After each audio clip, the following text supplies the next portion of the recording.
Day 2 তো আমরা ready হয়ে গেছি। এই যে ওরা রুমের সামনে রুম তালা দিচ্ছে, এবার হচ্ছে বেরোবো। তো আমার তো ভীষণ পছন্দ হয়েছে আমার নিজের লুক। কালকেরটাও কি আজকেরটাও কি দুটোই একটু কাইন্ড অফ সেম আবার ডিফারেন্ট। তো তোমরা সবাই জানিও কেমন লাগছে। তো চলো আজকে যাচ্ছে হচ্ছে কঙ্কালীতলা, যেখানে পুজো দিয়ে যাবো হচ্ছে ব্রেকফাস্ট করতে, ব্রাঞ্চ অ্যাকচুয়ালি। সেটা করতে যাবো হচ্ছে আমরা সোনাঝুরির হাটে, ওখানে রেস্টুরেন্ট আছে। তারপর সোনাঝুরির হাটে একটু ঘুরে ঘুরে তারপর আবার নেক্সট কোনো জায়গায় ভিজিট করবো। আজকে লাস্ট এখানে শান্তিনিকেতনে, কালকে আবার নতুন প্লেস তারাপীঠ। তো চেষ্টা করছি সব রকম জিনিসের প্রতি সোলার। চলো কেমন লাগছে?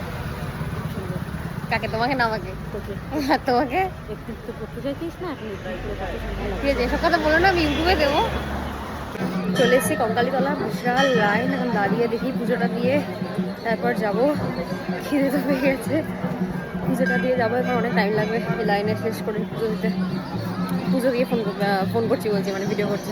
দাঁড়িয়ে আছি কঙ্কালীতলা পুজো দেওয়ার লাইনে, জানি না ভিডিও করতে পারবো না। এখন কিন্তু ফোন অ্যালাউ, এবার জানি না ভিতরে কি করতে দেবে নাকি। আমি মন্দিরটাকে দেখাচ্ছি, জানি না ঠাকুরটাকে দেখাতে পারবো নাকি। পুজো দিয়ে বেরোলাম, কিন্তু এখন যাচ্ছি খেতে সোজা। ওইটা বাকি সাইডটা ঘোরা হয়নি, আর ফোন তো অ্যালাউড ছিল না, তার জন্য আমি কোনো ভিডিও ফটো তুলতে পারিনি। তো ভালোভাবে পুজো হয়েছে। যাচ্ছি এখন নেক্সট ডেস্টিনেশন আই থিঙ্ক সোনাঝুরিই হবে। চলো এবার ভিডিও দেখাবো।